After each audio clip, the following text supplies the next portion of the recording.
Señora diputada.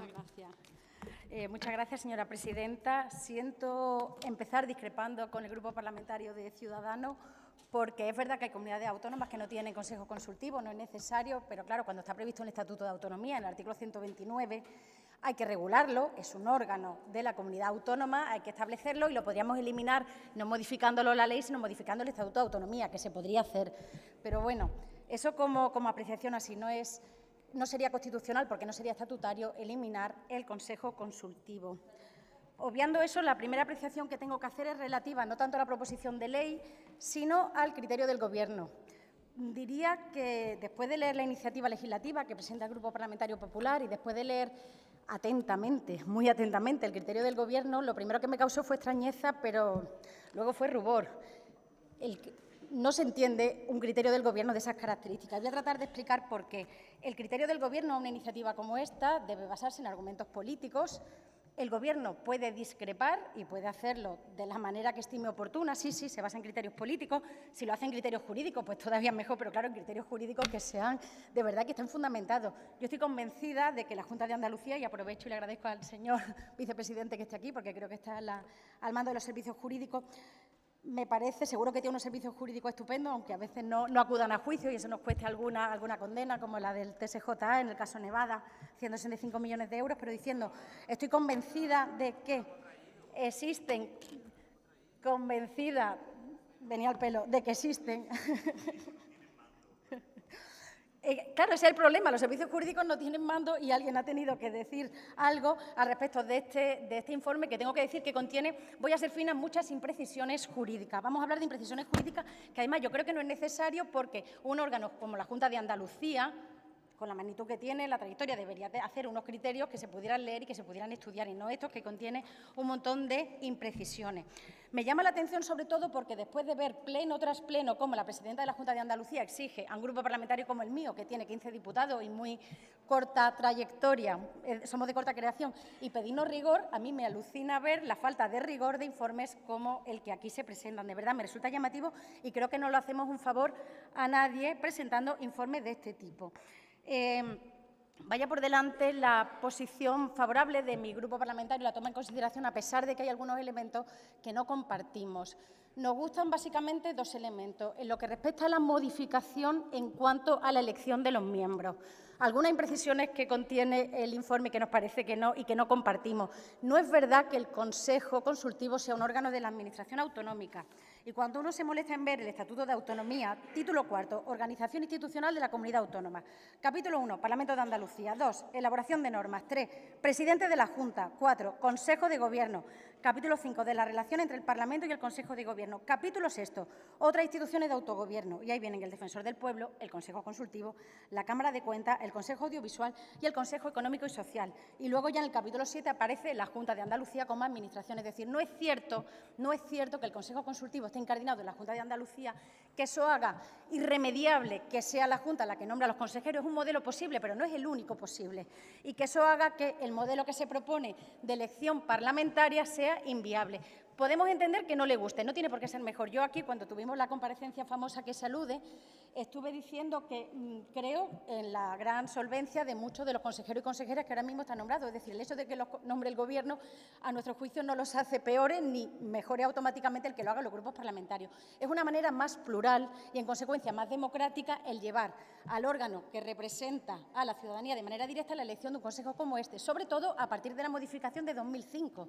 En lo que queramos o no, hay un acuerdo, una pequeña mutación en la naturaleza del órgano, en el que se especifica que, además de resultar el órgano que tiene de consultivo de la Administración de la Junta de Andalucía, lo hace ahora sí de la Administración paralela, que hay muchas, entidades locales y universidades públicas. Eso hace aconsejable que sea el Parlamento, iba a decir, creo que ha sido la portavoz de Izquierda Unida, de que de manera muy fina y educada ha dicho a ver si somos capaces. Algunos lo intentamos de manera profusa, la renovación de órganos de extracción parlamentaria, pero claro, otros no quieren. En consecuencia, ¿se podría modificar el procedimiento y la extracción de los consejeros? Sí, a mí lo que me gusta más que eso es sobre todo la simplificación. 9 consejeros, 7 de extracción parlamentaria, 2 del Consejo de Gobierno, por unas mayorías que se podría hablar de ellas, pero bueno, 3/5 me parece adecuada si alguna vez se pudiera llevar a cabo, y me parece que el hecho de que todos estén a tiempo completo simplifica mucho las cosas. Creo que el presidente de un órgano así, presidente o presidenta, la persona que ostenta la presidencia, debe ser un consejero y elegido entre ellos. A mí me preocupa un poco un modelo como el actual en el que, por un lado, exigimos los consejeros que van renovando su cargo y el presidente se elige por decreto y su cargo no cesa hasta que, por otro decreto, no se le cese y se nombra otra persona. Me parece que tiene más sentido, y me hace gracia porque creo que hasta el dictamen el criterio del Gobierno llega a hablar del Tribunal Supremo norteamericano y lo compara, es increíble, pues creo que se parecería más a ese tipo de órganos si dejamos que los propios consejeros y consejeras elijan a su presidente. 2 años de mandato me parece muy poco, me parece que lo establecido en la ley, ahí habría que modificarlo porque eso es una duración demasiado breve a mi juicio. Me gusta sobre la composición o la modificación que existe en el cambio de tareas, hay 2 elementos que me parecen positivos. Uno tiene que ver con, a ver si lo digo bien, la emisión de un dictamen preceptivo cuando en la contratación administrativa de todos los órganos consultados existe una variación en el precio del 10%. Me resulta llamativo porque se alude en el informe del Consejo de Gobierno a que eso es contrario a la nueva Ley de Contratos del Sector Público y, a mi juicio, y la interpretación que yo hago, no es cierto. La nueva Ley de Contratos del Sector Público establece que los órganos consultivos de las comunidades autónomas y las que no lo tengan del Estado tendrán que pronunciarse cuando haya un cambio en el precio del 20%. Pero si eso es menor, como estamos hablando de legislación básica del Estado, no hay ningún problema. Por tanto, ese argumento no es sólido y no es válido. Por tanto, por lo menos para esgrimirlo jurídicamente, otra cosa es que no guste. Y además piensen que estaríamos controlando variaciones de precios de contratos que no son solo de la Junta, sino que son de ayuntamientos de todos los colores. Y a mí eso me parece positivo en los tiempos que corren. Y luego hay otra modificación que tiene que ver con también el informe preceptivo cuando hay reclamaciones administrativas a la Junta de Andalucía que pasan a las administraciones, en general, para elevarlas de 60.000 a 300.000 euros. ¿Por qué?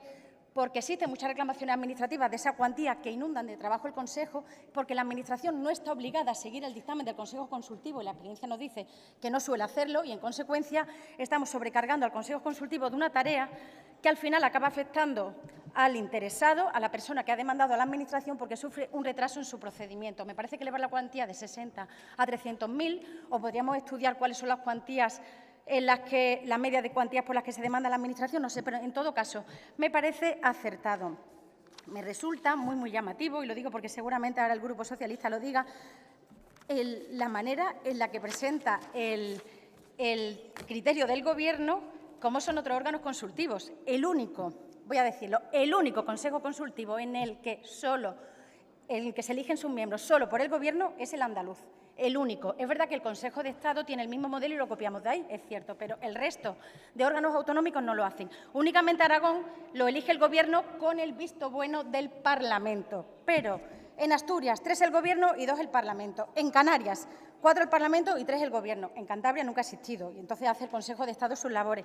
Castilla-La Mancha, 3 el Gobierno, 2 el Parlamento. Castilla y León, 3 el Parlamento. Y podría seguir, es decir, no es cierto que tengamos un modelo que es el único posible. Se puede decir, mire, es que nos gusta elegir a nosotros, a los consejeros y consejeras, pues no sé por qué, y eso se puede explicar en un criterio del Gobierno sin ningún tipo de problema, pero aludir a que dar pinceladas de lo que hacen otros consejos consultivos sin decir la verdad, a mí no me parece que deba ser algo que deba estar en un criterio del Gobierno. En un criterio del Gobierno. Repito, seguro que hay argumentos políticos que esgrimir, seguro que hay razones para contradecir la proposición de ley y, sin embargo, no hay que acudir a forzar, iba a decir forzar las normas, no forzarlas, es decir, que dice lo que no dice.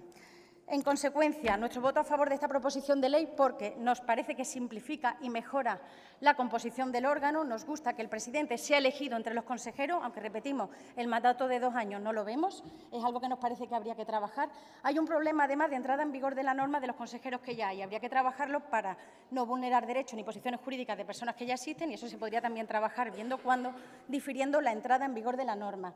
Y, además, tenemos que ver alguna manera de forzar el nombramiento de órganos de este tipo porque vemos que cuando las mayorías, y a veces el Partido Socialista, pero a veces son ustedes, el Partido Popular, se apoltronan y tienen que ceder algunos de sus puestos de los órganos de extracción parlamentaria porque hay nuevos grupos que han entrado, pues ahí ya vemos que no son capaces de ceder, no son capaces de jugar al juego democrático y saber que ya no les toca.